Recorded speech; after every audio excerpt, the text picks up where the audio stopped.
ಜೈ ರಾಮಕೃಷ್ಣ. ನಮಸ್ತೆ. ಯುಗಾವತಾರ ಶ್ರೀರಾಮಕೃಷ್ಣ ಗ್ರಂಥಾಧ್ಯಯನಕ್ಕೆ ತಮ್ಮೆಲ್ಲರಿಗೂ ಸ್ವಾಗತ. ಅಧ್ಯಾಯ 27, ಹುಚ್ಚು ಪೂಜಾರಿ. ಶ್ರೀರಾಮಕೃಷ್ಣರ ವಿಚಿತ್ರ ವರ್ತನೆಯನ್ನೆಲ್ಲ ನೋಡುತ್ತಿದ್ದ ಹೃದಯರಾಮನ ಮನಸ್ಸಿನಲ್ಲಿ ಏನೋ ಕಳವಳ, ಶಂಕೆ. ಆದರವನು ಅದನ್ನು ಯಾರ ಮುಂದೆಯೂ ತೋಡಿಕೊಳ್ಳಲಾರ, ಆ ಬಗ್ಗೆ ಯಾರೊಂದಿಗೂ ಚರ್ಚಿಸಲಾರ. ಏಕೆಂದರೆ ಬಳಿಕ ಆ ವಿಷಯ ಒಬ್ಬರ ಕಿವಿಯಿಂದ ಮತ್ತೊಬ್ಬರ ಕಿವಿಗೆ ವಾಯುವೇಗದಿಂದ ಹರಡಿಬಿಡುತ್ತದೆ. ಕೊನೆಗೆ ಯಾರಾದರೂ ಮೇಲಧಿಕಾರಿಗಳ ಕಿವಿಯೂದಿ ರಾಮಕೃಷ್ಣರಿಗೆ ತೊಂದರೆ ತಂದಿಡಲು ಸಾಧ್ಯವಿದೆ.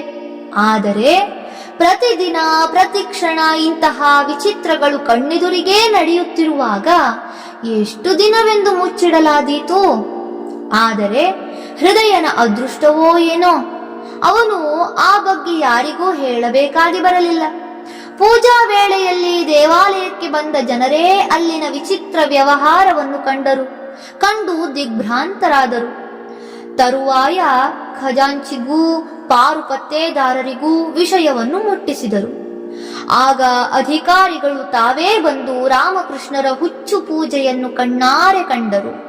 ಬುದ್ಧಿ ಸರಿಯಾಗಿರುವ ಯಾರಾದರೂ ಹೀಗೆಲ್ಲ ಮಾಡಲು ಸಾಧ್ಯವೇ?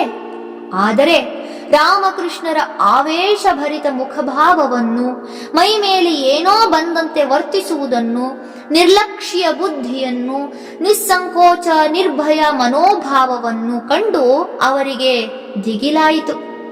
ಬರೀ ಹುಚ್ಚಾದರೆ ಯಾರಾದರೂ ಹೀಗಾಡುತ್ತಾರೆಯೇ?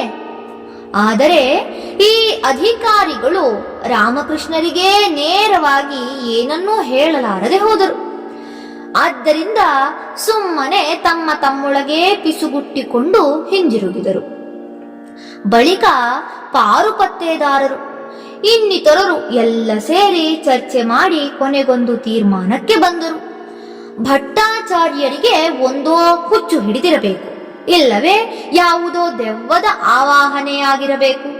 ಇಲ್ಲದಿದ್ದರೆ ಅರ್ಚನೆಯ ಸಮಯದಲ್ಲಿ ಯಾರೂ ಹೀಗೆ ಶಾಸ್ತ್ರವಿಹಿತವಲ್ಲದ ರೀತಿಯಲ್ಲಿ ನಡೆದುಕೊಳ್ಳುವುದು ಸಾಧ್ಯವಿಲ್ಲ. ಅದೇನೇ ಇರಲಿ, ಭಟ್ಟಾಚಾರ್ಯರಂತೂ ಈ ಬಗೆಯ ಹುಚ್ಚಾಟದಿಂದ ದೇವಾಲಯದ ಆಚಾರವನ್ನೆಲ್ಲ ಕೆಡಿಸಿಬಿಟ್ಟಿದ್ದಾರೆ. ಆದ್ದರಿಂದ ದೇವಿಗೆ ಸಲ್ಲಬೇಕಾದ ಅರ್ಚನೆ ನೈವೇದ್ಯಾದಿಗಳೊಂದೂ ನಡೆಯುತ್ತಿಲ್ಲವೆಂದೇ ಹೇಳಬಹುದು. ಪರಿಸ್ಥಿತಿ ಇಷ್ಟು ಗಂಭೀರವಾದದ್ದಾದ್ದರಿಂದ ಯಜಮಾನರಿಗೆ ಇದನ್ನು ತಿಳಿಸದೆ ಬೇರೆ ವಿಧಿಯಿಲ್ಲ. ಅತ್ತ ಜಾನ್ ಬಜಾರಿನಲ್ಲಿದ್ದ ಮಥುರ ಬಾಬುವಿಗೆ ಕೂಡಲೇ ಸುದ್ದಿ ಹೋಯಿತು. ಕಾಳಿ ದೇವಾಲಯದ ಭಟ್ಟಾಚಾರ್ಯರು ತೀರಾ ಹುಚ್ಚಾಗಿ ಆಡುತ್ತಿದ್ದಾರೆ, ನೇಮ ನೀತಿಗಳೊಂದನ್ನೂ ಪಾಲಿಸದೆ ಅನಾಚಾರವೆಸಗುತ್ತಿದ್ದಾರೆ. ಈ ಕೂಡಲೇ ಅವರನ್ನು ಕೆಲಸದಿಂದ ವಜಾ ಮಾಡುವುದೇ ವಿಹಿತವಾದದ್ದು. ಇನ್ನು ತಡ ಮಾಡಿದರೆ ಕೆಟ್ಟ ಹೆಸರು ಬರುತ್ತದೆ ಎಂದು ತಿಳಿಸಿ ಪರಿಸ್ಥಿತಿಯ ತೀವ್ರತೆಯನ್ನು ಮನಗಾಣಿಸಲಾಯಿತು. ಆದರೆ ಮಥುರನಾಥ ಉದ್ರೇಕಗೊಳ್ಳಲಿಲ್ಲ. ಅಧಿಕಾರಿಗಳಿಗೊಂದು ಪತ್ರ ಬರೆದು ಕಳಿಸಿದ. ನಾವೇ ಖುದ್ದಾಗಿ ಬಂದು ಅಲ್ಲಿನ ವಿಷಯವೇನೆಂದು ಪರಿಶೀಲಿಸಿ ಸೂಕ್ತ ಕ್ರಮ ಕೈಗೊಳ್ಳಲಿದ್ದೇವೆ. ಅಲ್ಲಿಯವರೆಗೆ ಭಟ್ಟಾಚಾರ್ಯರು ತಮಗಿಷ್ಟ ಬಂದ ರೀತಿಯಲ್ಲೇ ಪೂಜಾದಿಗಳನ್ನು ಮಾಡಿಕೊಂಡು ಹೋಗಲಿ. ಅವರಿಗೆ ಯಾರೂ ಏನನ್ನೂ ಹೇಳಲು ಹೋಗುವುದೇ ಬೇಡ ಎಂದು. ಅಧಿಕಾರಿಗಳ ಮಾತು ಕೇಳಿ ಕ್ರಮ ತೆಗೆದುಕೊಳ್ಳಲು ಮಥುರನೇನೂ ಹಿತ್ತಾಳೆ ಕಿವಿಯ ರಾಜನಾಗಿರಲಿಲ್ಲ. ಅಲ್ಲದೆ ರಾಮಕೃಷ್ಣರ ಪರಮ ಪವಿತ್ರ ವ್ಯಕ್ತಿತ್ವವನ್ನು ಕಂಡವನಲ್ಲವೇ. ಪತ್ರ ಅಧಿಕಾರಿಗಳ ಕೈ ಸೇರಿತು. ಓದಿ ಒಳ್ಳೆಯದೇ ಆಯಿತೆಂದುಕೊಂಡರು.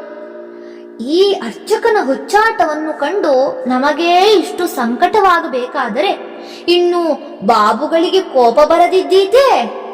ಈ ಸಲ ಮಾತ್ರ ಆ ಹುಚ್ಚು ಪೂಜಾರಿಗೆ ಅರ್ಧಚಂದ್ರ ಪ್ರಯೋಗವೇ, ಅಂದರೆ ಕುತ್ತಿಗೆಗೆ ಕೈ ಹಾಕಿ ದಬ್ಬುವುದು, ಅರ್ಧಚಂದ್ರ ಪ್ರಯೋಗವೇ ಕಟ್ಟಿಟ್ಟಿದ್ದು. ಅಬ್ಬಾ, ಅದೇನು ಅನಾಚಾರ, ಅದೇನು ದುರ್ವರ್ತನೆ! ದೇವಿ ತಾನೇ ಎಷ್ಟು ದಿನ ಅಂತ ಸುಮ್ಮನಿದ್ದಾಳು ಎಂದು ಮಾತನಾಡಿಕೊಳ್ಳುತ್ತಾ ಮಥುರ ಬಾಬುವಿನ ಆಗಮನವನ್ನೇ ನಿರೀಕ್ಷಿಸುತ್ತಾ ಕುಳಿತರು ಅಧಿಕಾರಿಗಳು. ಒಂದು ದಿನ ಪೂಜೆಯ ಸಮಯದಲ್ಲಿ ಯಾರಿಗೂ ತಿಳಿಯದಂತೆ ಮಥುರ ಬಾಬು ಇದ್ದಕ್ಕಿದ್ದಂತೆ ದಕ್ಷಿಣೇಶ್ವರಕ್ಕೆ ಬಂದ. ಸೀದಾ ಕಾಳಿ ದೇವಾಲಯಕ್ಕೆ ಹೋಗಿ ನಮಸ್ಕರಿಸಿದ. ದೂರದಲ್ಲೇ ನಿಂತು ರಾಮಕೃಷ್ಣರ ವಿಶಿಷ್ಟ ಪೂಜಾ ವಿಧಾನವನ್ನು ಬಹಳ ಹೊತ್ತು ಗಮನಿಸಿದ.